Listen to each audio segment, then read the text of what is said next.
Today, John Barnes was at Celtic Park. Yeah, a hat-trick from Mark Viduka in a 5-minute spell early in the second half sent Celtic on their way to this victory. All that despite a poor first half showing which saw Killie take the lead through Cocard in the 37th minute. But where the focus of attention was on Ian Wright, the big Australian, Viduka upstaged him, taking his tally to 14 for the season from 14 starts. However, Wright did get his inevitable debut goal in the 77th minute with a diving header from substitute Mark Burchell's cross to make it 4-1. By that time, though, Celtic were coasting against 10-man Kilmarnock, who had Martin Baker sent off with the score at 1-1 for lashing out at Lubomir Moravcik. With 5 minutes remaining, Craig Burley got his first goal of the season with an excellent finish to make the final scoreline Celtic 5. Alan McInally was with me in Munich this week. He joins me in the studio tonight, along with the Kilmarnock manager, Bobby Williamson.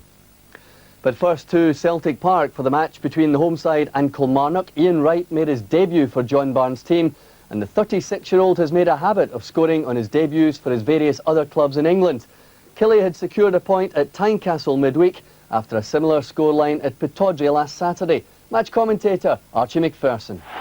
I think the disappointment of Wednesday has simply whetted the appetite of the throngs in the stand who couldn't believe their eyes as Celtic plumbed the depths in midweek, but who remain, as you can hear in background, totally supportive and eager to set eyes on you-know-who. And probably it's the first name in that sheet which is drawing the attention, but at the same time, significantly, Celtic have rung the changes. Peta is dropped, Niobe and Petro are consigned to the bench. Blinker is back in. And there he is, Ian Wright, one of the most flamboyant strikers in recent times. Arsenal's record goal scorer, English international, television host, about to enjoy what he hopes will be a triumphant end to his career. Well, Kilmarnock are on a decent run at the moment and took Hearts to the wire in midweek with a side in the same lines, and including Christophe Cocard, the Frenchman who scored that last-second equaliser and who played under Bernard Lacombe, the Lyon manager who's in the crowd at the moment about to watch Celtic, and Christophe doesn't have too many kind things to say about it. There's the referee, Mike McCurry.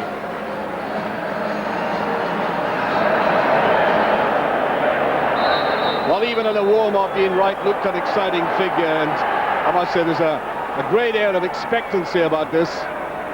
Celtic, having had that terrible blow, there's no question about it. The absence of Henrik Larsson, I think, has affected the morale of the team apart from anything else. And maybe not surprisingly, taking a little time to recover from it. He meant so much to the club. Just flicked away there by Viduka. Not a happy hunting ground for Kilmarnock. This is their 21st attempt to beat Celtic away from home since the last time. That's not a bad ball across there, it's almost there.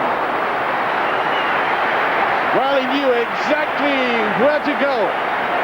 Running into the right space, the right time, just a little beyond, and there might have been touch. And that was important. He's shown his appetite immediately.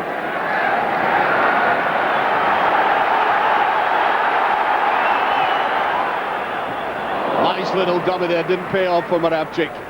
Always thinking about his game, as is Ian Durrant. Good tackle that by Tivoli. Well, free kick surely. Mahood eager to get on with it.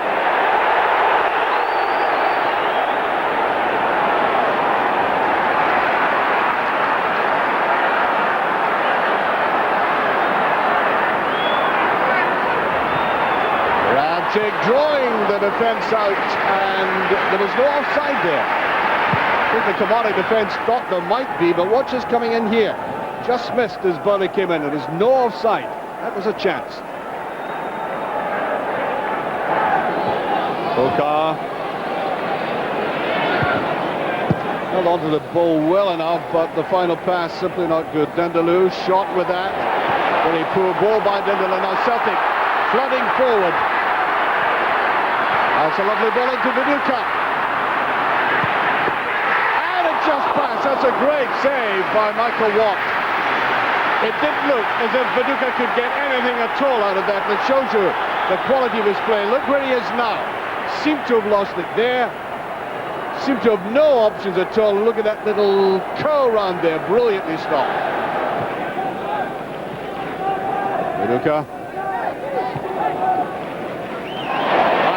touch by Wright. Baruka. Reilly going into the box. That's an excellent tackle again. High and mighty. The goalkeeper should be up for it though. Yes, he was fouled by Wright. Hoisted high and handsome, but the challenge didn't equal it here. Although, Mark, you're looking at that again. I tell you what, I think the goalkeeper was as much to blame for that as anything. Reilly. MacPherson with support. Blinker going with him. Oh, Blinker wasn't going to be easily taken on by that. That was a bad ball played inside. Tivoli panicking unnecessarily.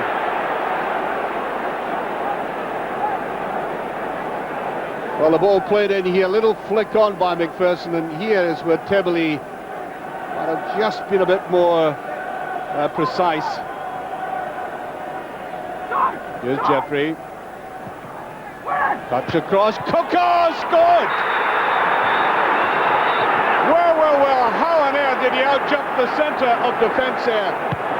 It looked, to be honest, it looked a reasonable ball, but not all that lethal. And it says much for the spring and the heel of the Frenchman. Here it is going across there. And Cocard did splendidly to get up there and put it away. Goal transfixed. Well, at the moment, Kilmarnock dominating. Playing very confidently. Ali Mitchell on that far side. Reilly goes with him. Here's Durrant lying conveniently in midfield again. And there's Gould getting to that. Reilly came up, saw the opening, took his opportunity, and that was a well-hit shot. That certainly was stopped by Gould, or else it was in the net behind him. Now Wright picking it up. Can he lift Celtic up now? On the outside by Lambert. Forward goes right again.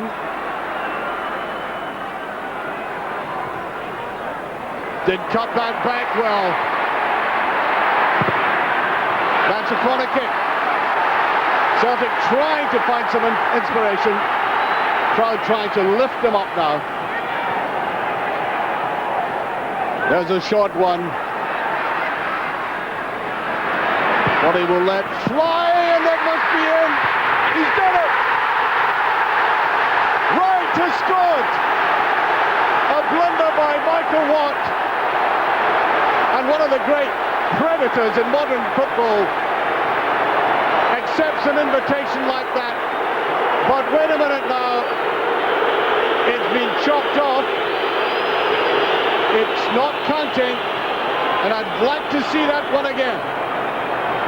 It's played in here. There's a shot now, and it looked as if the linesman on this side had spotted him in the offside position before he made that. That was a huge anticlimax for this large crowd.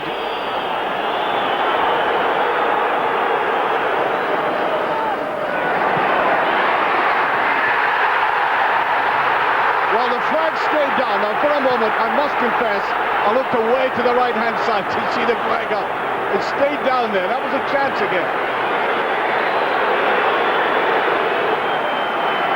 All Celtic now towards half-time.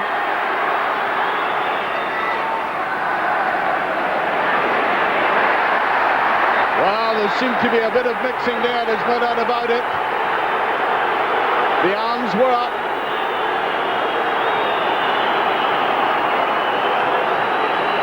Well, this is what brought it about. Wright going in there. Up he comes. Well, he certainly raised his arm there, and he's getting a warning from the referee. Well, I think he's fortunate that time. Half-time whistle goes. You can hear what the crowd think about that result in the background. One goal in it, and a goal extremely well taken by Christophe Cocard. Looked as if, I must say, from the angle that I was watching that the Celtic defence should have been up to clear that ball, and I thought Jonathan Gould looked initially as if he thought the ball was going past, as I did, but in it went, sneaking in between himself and the goal post. Half-time score, Kilmarnock 1, Celtic 0.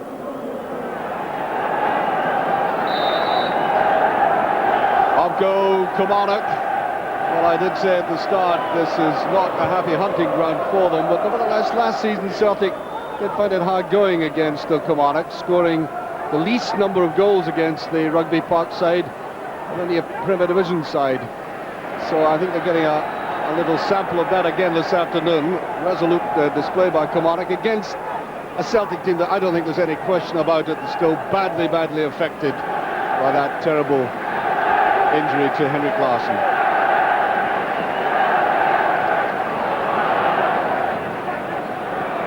Viduka, good run by Viduka. Really skinning Dindeleux. Was it very wide though? Vareille, and it just passed.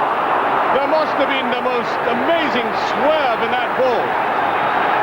And if you add it to the slippery condition here, watch it coming in, the goalkeeper slipping, there really was swerve in it, and they were lucky to survive that one.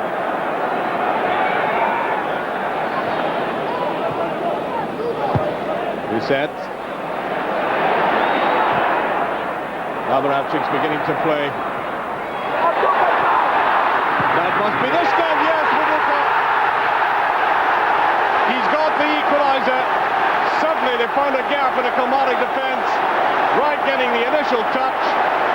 And Viduka putting it away. And you felt that goal was bound to come, given the fact that Kilmarnock seemed set back on their heels. Not the easiest of one to take, but a challenge by the defender. But he remained perfectly cool. One each. Durrant giving it away too easily.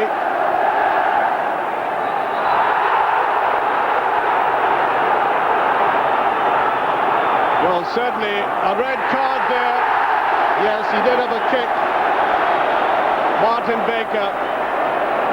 I don't think he made any serious contact, but there was a kick. Watch as there's a tackle from the back, which he didn't like.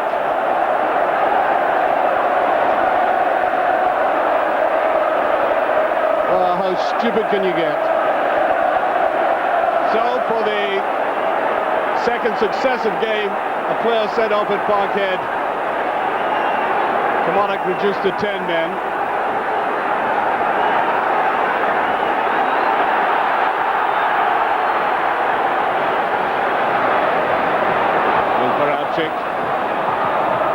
Beautiful ball inside again, yes, Viduka. Brilliant header. A really marvellous cross there. And I said earlier on, Varavchik had to contribute something to this game. He'd done nothing in the first half. Now look at this. Beautifully curved ball and the strength and the power of Viduka paying off there. 2-1. Reilly. Varavchik. He's really turning it on now. Well, Viduka hovering in the middle again. Somehow or other, Viduka looks an infinitely stronger player this half, and I think it's because the service, especially from Varavchik, has improved.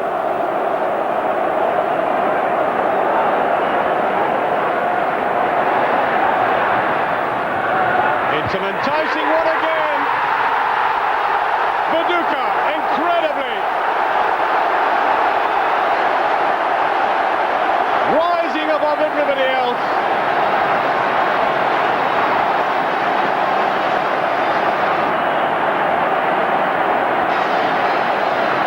A brilliant hat-trick by Viduka. Nobody covering him. And I think even at this stage it puts the game well beyond any doubt. Varavchik, I think, about to be substituted.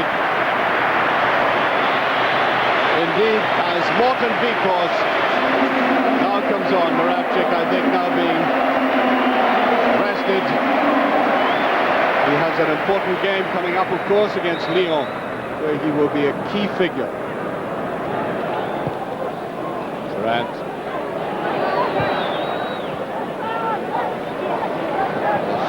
Cocard, left on his own there. McNamara. On there by Petrov. Very good. Basin right, coming in. Takes the paint off the crossbar. And he's appealing to the crowd. What else can I do to put it in the back of the net? Look at the agility of the man coming in here. Absolute determination to get between the two players. Reilly. Reset. Play by Celtic, knocking the ball around well. Watcho picking up. I think he'll let fly himself. Oh, that's a great goal! He's done it! Parkhead rejoices as Ian Wright, after so many near misses, flies up there. And no half measures with this man. He did it in spectacular fashion. All credit to the youngster inside him, who's learning his trade. And there's the master craftsman at work. 4-1, and he loves every minute of this.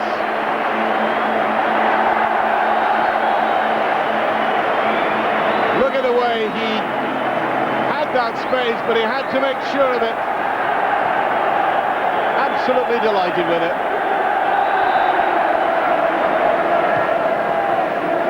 Here's Wright.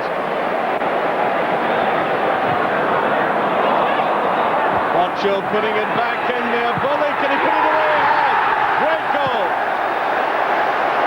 Wonderful triangular move. Number 5. And just watch how this all started from Wright's magnificent pass across here. Good perception by Burchell to lay it back.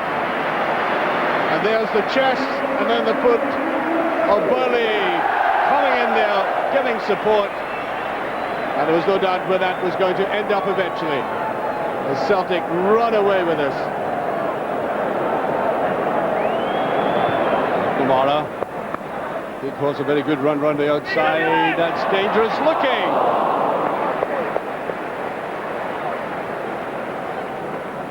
Durrant again.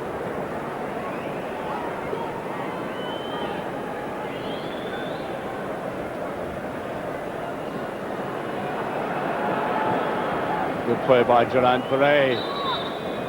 And there goes the final whistle as Celtic Park rises to a really remarkable second half performance by Celtic. Started off badly for them, but I'd go by Cocard, getting up above the central defence, ought to be covered and setting it in near the post. And then the comeback, when the first goal came here for Celtic, for Mark Viduka picking up and very calmly under pressure sending it away. Then came the headers, lovely ball by Moravchik.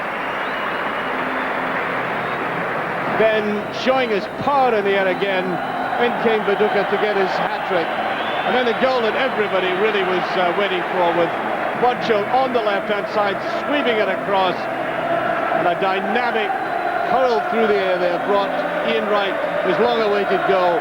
And then right at the end, a glorious move. Ball sent out by Wright, put back in by Butchell, and in came Burley, slipping it in there. And that's it. Triumphant Celtic, ending up 5-1 in front. The fans were tremendous. They stuck with us because we could see that we didn't deserve to be 1-0 down. And if you give them something to shout about, they're there. Awesome. Just brilliant. Unbelievable. No doubt in your mind you made the right decision. What, 35, 36 coming to Celtic playing in front of 60,000. You know, it doesn't happen. It doesn't happen. It's a 1 in a million chance. And, you know, I'm fortunate enough that it's happened to me. And that is why the way I play today is just the start of our intent to continue to play. It was a fantastic occasion for me and my family. Yeah, he was happy. Alan McInally and Bobby Williamson here in the studio tonight. Bobby, from a Kilmarnock viewpoint, I suppose 5-1 looks pretty horrendous, but I don't think there was that much between the two teams, was there? No, I've got to disagree with you. Second half especially, Celtic overpowered us. And, well, that's because you were down to 10 minutes. Yeah, they took full advantage of that, and it was very disappointing. And I don't usually indulge in self-pity, but I was feeling very sorry for myself yesterday. The rat will definitely get flung out the pram. And as I said, I felt for our supporters as well who travelled the way up to Parkhead. They've been doing that for a few years now, and we've still not managed to get a result for them. They're sitting beside restricted viewing, and I think the second half we were grateful for that. Well, let's have a look at this, the red card incident which led to you going down to 10 men. It was 1-1 at the time. Yeah. What did you make of this? I know you were unhappy. I thought Martin was just being a bit petulant, but there's nothing in it. It's supposed to be violent conduct, it's supposed to be deemed as. It didn't look any more violent than some of the other challenges that went on in the match. But that's just the way it goes. And you get that against Old Firm, and we played Rangers at the start of the season when Lorenzo Amoruso kicked one of your lads off the ball, and the referee booked him. No, that's a booking. It's not even a booking, it's a talking to, really. It's a terrible decision by the referee because he's given Wright a severe talking to. I think, is this the one? This is the This is it. Well, I mean, I think if you asked Ian, and he would tell you the truth, I think he knows he's lucky here. He's going in with his elbow high, he's caught, I think it's Alan Mahood, is it, Bill? Yeah. Very, very late, and he gives him a good talking to here. Now, I would think that is, if I was a manager of Celtic, okay refereeing, you know, it's a hot atmosphere, it's his debut game, how can he not do the same with Martin Baker? Well, Bobby, if you were the referee there and it's Wright's first game in the Scottish Premier League, did he do the, I know you wouldn't, did he do the right thing, just having a quiet word? If you feel it's a sign of offence or whatever, the referee's called it the way he's seen it. But I just feel that some of the decisions went against us yesterday, and we looked at Jackie McNamara, who showed dissent to the referee had a word with him. Ian Durrant showed dissent to him and he got booked, but maybe Ian used a few more expletives than Jackie would have used, I don't know, but I just feel a talking to in these situations would maybe have solved it and settled it down, because it's definitely devaluing the game, especially for your supporters. Yeah. They've paid a few bob to go up there and to watch us playing with 10 men. Well, against Celtic. you could easily have just given the boy a talking to there, Martin Baker. What about Ian Wright's contribution generally, Alan? Because he was involved in 2 of the goals, he scored one himself, not a bad debut. Oh, it's a great debut, and as you heard him saying at the end of the game, you know, this is an unbelievable opportunity for him. This is the one where it was offside. I mean, again, he's first to react, he is offside though. But you can see, I mean, that kind of, I mean, he is infectious. The Celtic fans are warm to him, and you know, providing he is, the next time if the goalkeeper fumbles it and he's on target and the nearest man he can stick it away, then the next time it might be a goal. But he most definitely was a very good debut, and he got a goal, of course. Yeah, there it is, the flank. Well, that's the one he hit the bar with. Were you surprised that he had the legs, Bobby, at 36?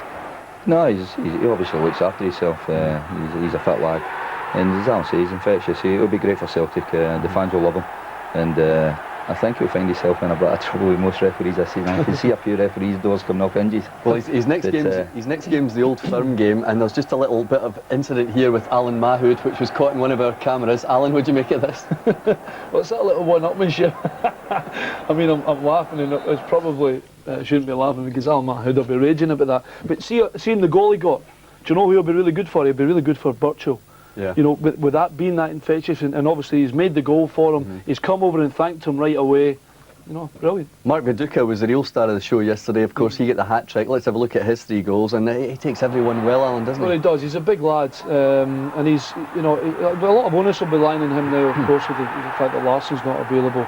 And he gets in behind Gus MacPherson there, Bob and I were just talking about it. But not particularly good defending by Jim Lauchlan there either, because it's a great ball to the back post for that one. But again, Bob, I don't think they're too, you know, enamoured with the marking maybe, but it was certainly a good hat-trick. Ian Wright actually bundled a couple of players into each other there, and the ball wasn't able to get through to them. But the quality of balls for Celtic to say, I never really gave them the credit they deserved after the game, because I said the dummy tip was still in the mouth, and they actually played very well. They created a lot of goal-scoring opportunities for themselves, and we'll be having a look at it again. We'll be having a look at it again tomorrow and closely, and we'll analyse a few things. Okay, we'll agree that it was 5-1 to Celtic. That's all we're going to agree on. Time.